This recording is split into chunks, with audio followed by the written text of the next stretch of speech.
Panhard and Levassor 7 horsepower rear entrance Type R Labourdette 1901. Presented in excellent condition, the early Panhard Levassor offered here retains its original top body by Henri Labourdette of Paris, one of the oldest of French coach builders with a reputation for quality second to none. Established as a carriage maker in 1858, Labourdette built its first motor car bodies in 1899-1900 on Panhard Levassor chassis and remained in the front rank of European coach builders until WW2. This particular car is powered by a 1,650cc twin-cylinder engine rated at 7 horsepower, which drives via a 3-speed gearbox and chain-final transmission. Particularly worthy of note is the magneto-ignition, an advanced feature specified by the original owner in preference to the standard hot tube ignition, which is recorded on the surviving factory build sheet.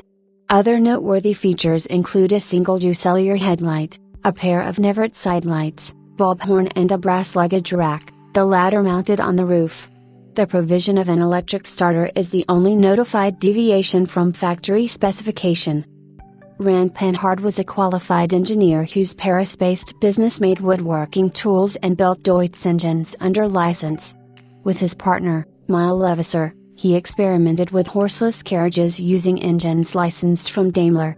In 1891, Panhard Levassor offered for sale what was arguably the world's first production car, using a built under license Daimler engine.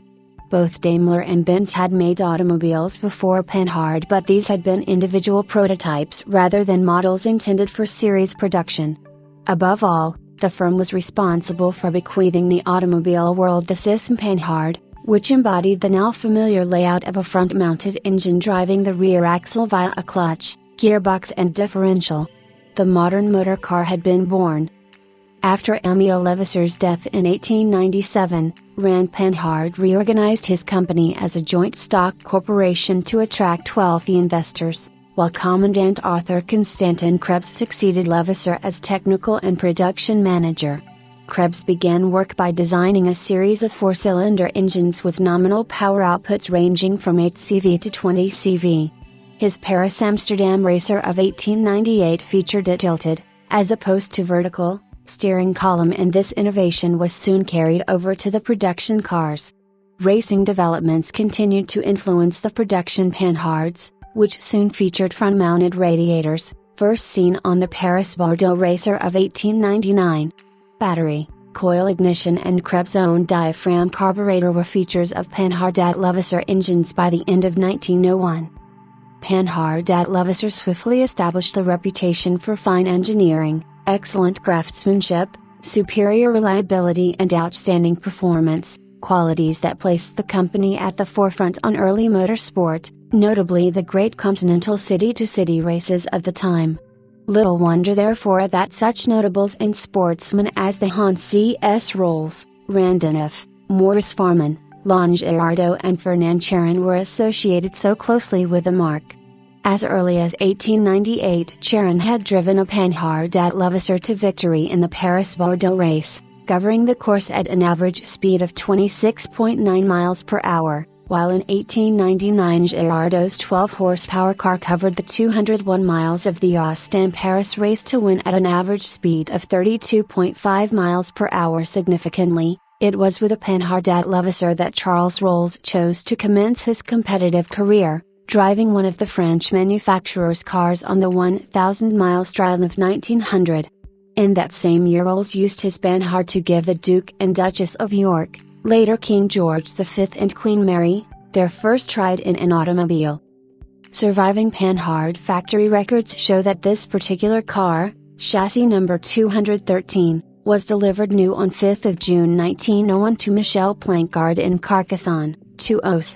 On 3 December 1901 the car was registered to Jacques Gustave with the number 11T, signifying that it was the 11th car registered in Toulouse. The history file contains a period photograph of the Panhard with the first owner's family. Having spent some time stored in the basement of a castle in Carcassonne, the car was rescued by Dutch dealer Jan Bruin and shipped to the USA in the 1990s. Shabby but running, it was sold to Rick Rawlings. Treated to a full and sympathetic restoration, retaining the Tonneau's original leather, the Panhard successfully completed the London Brighton Veteran Car Run's 100th anniversary event in 1996. The car subsequently passed to the private collection belonging to Richard J. Solove, who acquired it to participate in the London Brighton Veteran Car Run with his family. In 2007, the Panhard was one of several cars offered from the Solove collection and sold at auction. Since acquisition by the current vendor, the car has been fastidiously maintained by Richard Pescott and successfully completed another 2 London Brighton runs, finishing in the first dozen cars last year. Richard informs us that it has required little work apart from new batteries, fitted this year, professional conservation of the original leather tonneau, and new upholstery to the front matching that in the rear. Possessing an entry for this year's run and presented in superb condition, this early example of the Sism Panhard is offered with recent VCC dating certificate, V5C registration document and current MO, tax. It should be noted that the registration A72 is being retained by the vendor,